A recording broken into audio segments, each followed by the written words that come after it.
నేను చాలాసార్లు కూడా నన్ను ఒక ఇంటర్వ్యూలో కూడా అడిగారు, ఆమె అంతా చూసేసాం కదా ఫస్ట్ హాఫ్లో ఆ కామెడీ అంతా చేసాడు మళ్ళీ అలా ఉంటుందని. ఒక మనిషి మాట్లాడతాం నచ్చినప్పుడు ఒక రోజు 2 రోజులు చూస్తుంది, అంత మానేలేం కదా. ఇంకా నచ్చితే అతని దగ్గరికి వెళ్ళి కూర్చొని టైం పాస్ చేయాలి అనిపిస్తుంది కదా. అట్లానే 2 years గ్యాప్ తర్వాత మళ్ళీ ఆ క్యారెక్టర్ చూపిద్దాం అనుకున్నాం, ఇంకో రకంగా చూపించాం అంతే. ఆవిడ్ని మనసులో మైండ్లో పెట్టుకుని మేము ఎప్పుడు ఆ ట్విస్ట్ రాయలేదండి. ఆవిడ ప్లేస్లో ఎవరున్నా కూడా, ఏ యాక్ట్రెస్ ఉన్నా కూడా అదే ట్విస్ట్ అండి. ఆవిడ ప్లేస్లో ఎవరున్నా కూడా అదే సినిమా అండి. సో ఇదేదో అనుపమ అని డిసైడ్ అయ్యి ఆ అమ్మాయి ఇమేజ్ మేక్ ఓవర్ మనం చేద్దాం అని అనుకుని ఏం చేయలేదు సార్. రాసుకున్న క్యారెక్టర్కి అబ్సల్యూట్లీ దానికి ఒక క్యూట్నెస్ ఉండాలి, ఒక ఇన్నసెన్స్ ఉండాలి, అట్ ద సేమ్ టైం ఒక ఫేస్లో, ఒక ఐస్లో ఒక రకమైన యాటిట్యూడ్ ఉండాలి మాకు. సో అందుకు వి కాస్టెడ్ అనుపమ అండి.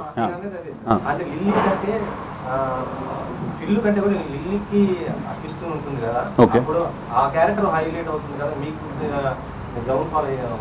అయిందండి.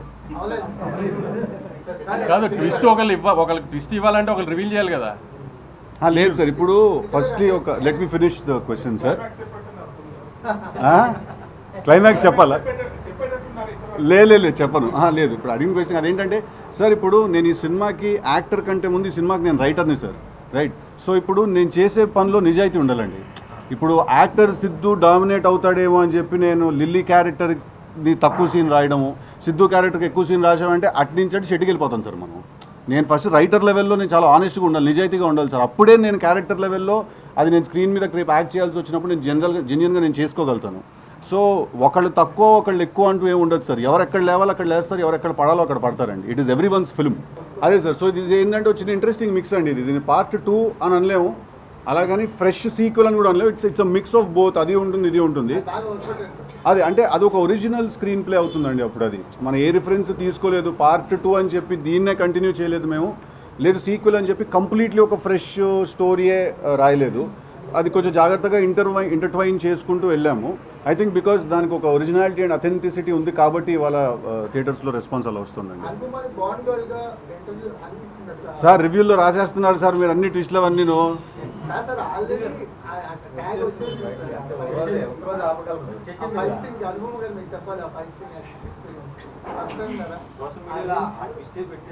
పెట్టేస్తున్నారా? పెట్టేయండి సార్. అంటే సోషల్ మీడియాలో ఇప్పుడు ఇన్స్టా స్టోరీలో పెడతారు సార్, అది 24 hours ఎగిరిపోద్ది. మీ రివ్యూలు జెండాలు పాతితే అక్కడే ఉంటాయి, అందరూ చదివేస్తారు కదా. నా బాధ అది.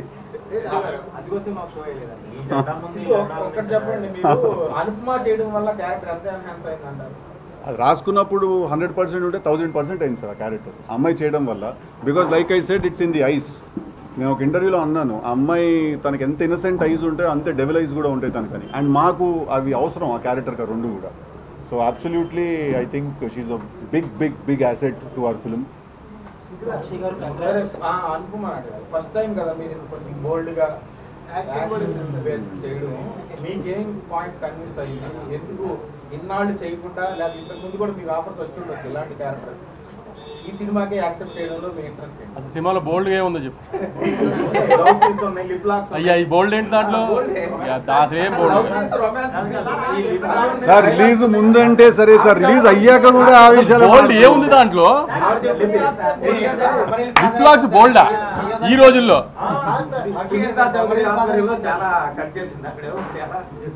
ఎవరు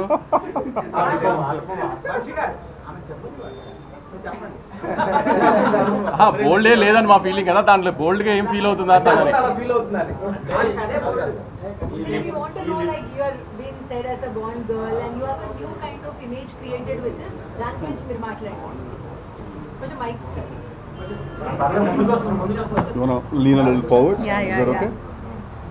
అంటే ఇప్పుడు మీరు అందరూ నవ్వుతూ హ్యాపీగా అడుగుతున్నారు, కానీ ప్రీవియస్ ప్రెస్ మీట్లో అలా అడగలేదు.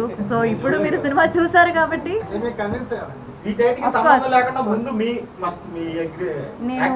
నేను సినిమా రిలీజ్కి ముందు ఒక ఇంటర్వ్యూలో చెప్పిన విషయం ఏంటంటే, నేను ఈ క్యారెక్టర్ నా లైఫ్లో కెరియర్లో చూస్ చేయకపోతే that will be the biggest stupidity that I do అని. మీకు అది ఇప్పుడు అనిపిస్తుందా లేదా? ఇప్పుడు దాకా నేను చేసిన క్యారెక్టర్ నుంచి కొత్తగా ఉందని మీరే అంటున్నారా లేదా? సో ఎగ్జాక్ట్లీ అదే అండి రీజన్ కూడా. నాకు కూడా I heard this character and instantly fell in love with it. కానీ అప్పుడు నేను చెప్పినట్టు ఆ ఇన్స్టెంట్ బ్యాక్లో ఉంది. మామూలుగా యాక్టర్స్ చేసిన లాంటి క్యారెక్టర్స్ కాదు, కొంచెం డిఫరెంట్గా ఉన్న క్యారెక్టర్స్. కానీ ఎప్పుడు లైఫ్లో మనం రిస్క్ తీసుకునేటప్పుడే కదా మనకి ఒక కొత్త టర్నింగ్ పాయింట్ అవుతుంది. సో ప్రాబబ్లీ అది అండి. వంశీ గారు హిట్ కొట్టేస్తారు చెప్పే కొట్టారు. సంక్రాంతి తర్వాత ఇదే బిగ్గెస్ట్ ఓపెనింగ్ గా ఉంది. ఎలా ఉందండి first day members estimates? First day 25 crore cross ఉండొచ్చండి. ఓకే. అంటే ఆమె మ్యాక్సిమం థియేటర్స్ షోస్ అన్ని పెంచడానికి ట్రై చేస్తున్నాను. ఓవర్సీస్లో చాలా పెద్ద ఓపెనింగ్ వచ్చింది, 500,000 పైన ప్రీమియర్స్ వచ్చినాయి. నైజాంలో కూడా ఆల్మోస్ట్ 7 to 8 crores గ్రాస్ రావచ్చు. సో అంత 25 crores గ్రాస్ ఎక్స్పెక్ట్ చేస్తున్నాను. అంటే నెక్స్ట్ 10 days హాలిడేస్ కాబట్టి మంచి రన్ వచ్చేటట్టు ఉంది. ఇండస్ట్రీలో చాలా మంది ఈ ఐపీఎల్ ఫ్యాక్టర్ గురించి చాలా ఎక్కువ మాట్లాడుకుంటున్నారు. మీ ఒపీనియన్ ఏంటి? IPL has become a part of our life అండి. ఐపీఎల్ మూలన సినిమా కలెక్షన్స్ ఏం ఎఫెక్ట్ అవ్వట్లా. ఎందుకంటే ఇప్పుడు ఐపీఎల్కి 2 months ఉంటుంది. వరల్డ్ కప్ లాగా 1 వీక్లీ ఒక ఇండియా మ్యాచ్ అలా కాదు కదా. సో వీక్ అంతా ఉంటుంది, ఏ మ్యాచ్లో ఎవరికి ఏం ఇంట్రెస్ట్ ఉంటుంది. సో ఐపీఎల్ పెద్ద ఏం డిస్టర్బ్ చేయట్లేదు ఇప్పుడు ఈ మధ్య సినిమా కలెక్షన్స్. ఇప్పుడు మనం ఏదైనా అలా అదేదో నాకు అర్థం కాలేదు కాన్సెప్ట్. అది ఫస్ట్ పార్ట్ మర్చిపోయేలా సెకండ్ పార్ట్ తీద్దాం అని అదేం లేదు సార్. కాకపోతే ఇప్పుడు అది అంత పెద్ద పేరు వచ్చిన తర్వాత ఆ క్యారెక్టర్కి ఆ ఫ్రాంచైజ్కి ఆ పేరు పాడవకుండా తీయాలి. మనం డెఫినెట్గా చాలా జాగ్రత్త తీసుకోవాలి. Because sequels rarely work, sequels రేర్గా వర్క్ అవుతాయి మన దగ్గర. అది ఎప్పుడు నాకు భయం లేదండి. ఎందుకంటే మనం ఒక గుడ్ ఫిలిం తీస్తే డెఫినెట్గా ఆ సినిమాగా పనిచేస్తుంది. అది సీక్వెల్గా పనిచేస్తుందా లేదా అనేది అదొక మ్యాజిక్ క్రియేట్ అవుతూ జరిగే పని సార్ అది.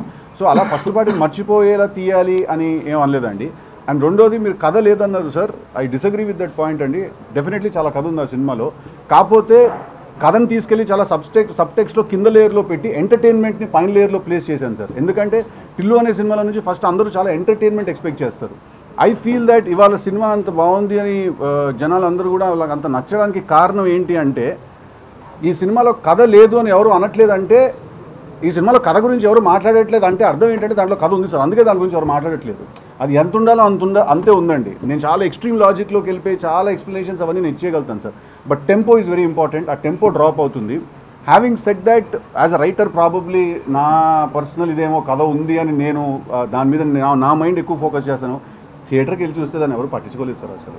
They are absolutely only enjoying the fun episodes and one liners and fun బ్లాక్లు అవన్నీ ఎంజాయ్ చేస్తుంది. సార్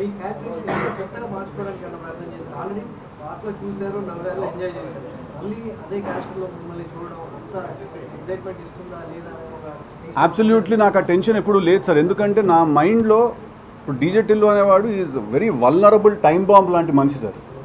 అతన్ని మనం తీసుకెళ్ళి మనం ఎంత ప్రెషర్లో పెడతామో తను అంత పెద్దగా ఎక్స్ప్లోడ్ అవుతాడు. ఇప్పుడు పార్ట్ 1లో పెట్టింది కొంచెం చిన్న ప్రెషర్, అది పార్ట్ 2లో ఇప్పుడు ఒక నేనే చెప్పేసాడు ఎందుకు ప్రెస్ మీట్లో, బట్ పార్ట్ 2లో మనం తీసుకెళ్ళి ఇంకొంచెం పెద్ద సినారియోలో పెట్టాం కాబట్టి ఇంకా ఎక్కువ క్రాక్ అయ్యాడు తన క్యారెక్టర్. ఇంకా ఎక్కువ స్కోప్ దొరికింది తను మాట్లాడడానికి కానీ, తను స్ట్రెస్ అవ్వడానికి కానీ.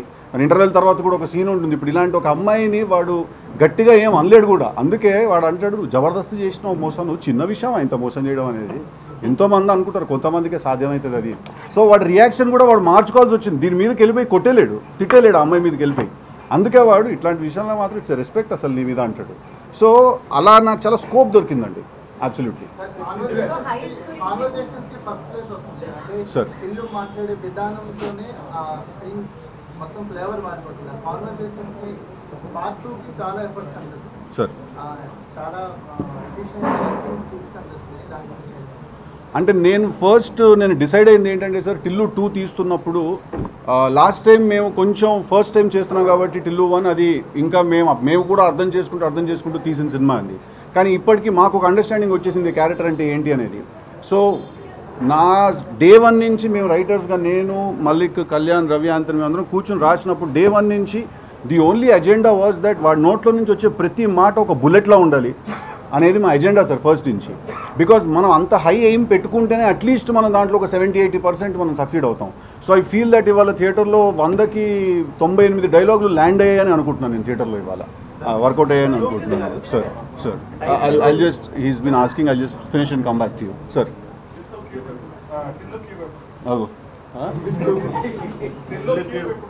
యాక్చువల్లీ నాకు మీడియా నుంచి, నా డిస్ట్రిబ్యూటర్ నుంచి ఒక ఐడియా ఇచ్చారు. సో ఇందాక ఇద్దరం డిస్కస్ చేసి యాజ్ సూన్ యాజ్ పాసిబుల్ చేద్దామనే ఉద్దేశంతో సినిమా అంతా అయిపోయి సిద్ధు ఆ హీరోయిక్ స్లో మోషన్ మీద టిల్లు 3 అనౌన్స్ చేస్తున్నాము. మండే నుంచి అది కనబడుతుంది మీకు. సార్ ఒక్క సెకండ్ సార్, మేడం వెయిట్ చేయమని అడిగాను. మేడం చెప్పండి. హైస్ గురించి మాట్లాడారు, సక్సెస్ గురించి మాట్లాడారు. లైక్ అనుభవం సేయింగ్ కొన్ని లోస్ కూడా ఉన్నాయి 2 years వరకు ఒకే సినిమా మీద that's a risk also for actor Correct అండి. Not to be seen anywhere Correct. And keeping that look everything కొంచెం సీక్రెటివ్ గా పెట్టడం Absolutely. What were your things that you were facing in this 2 years good మీరు చెప్పారు not so good అంటే absolutely first things first మీరు అన్నట్టు చాలా risk అండి, but I also believe the higher the risk the higher the reward అండి. ఎప్పుడైనా మనం ఎంత పెద్ద స్టెప్ వేస్తామో అది వర్కౌట్ అవుతే అంతే దానికి బెనిఫిట్ తిరిగి వస్తుంది. And today it's very evident self explanatory that the film is doing wonders అండి.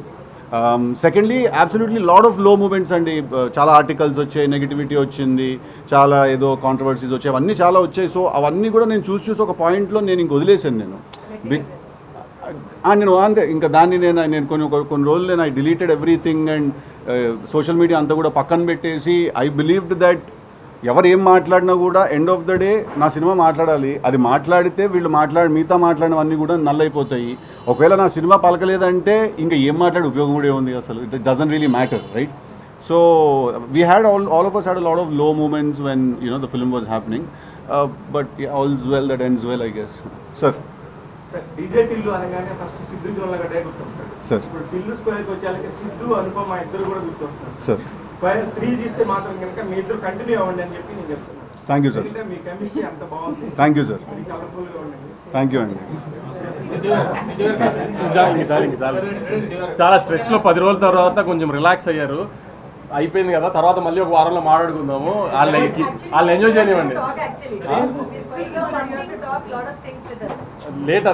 I mean, after a lot of stress for the last 10-15 days, we are a bit relaxed right now. So, మీరు మొన్న ఒక ఏవీలో చూసాను, అంటే నలుగురు నా గురించి రాస్తే బాగుండని ఇప్పుడు ఆయన ఎన్నో చేసినట్టు 100 కోట్ల సినిమా ఎంత ఉందన్నారు, 100 కోట్ల హీరోగా ఎదగడం ప్లాన్. గుడ్ అండి, డెఫినెట్లీ వెరీ గుడ్ ఫీలింగ్. ముందు కూడా చాలా సినిమాలు చేశారు.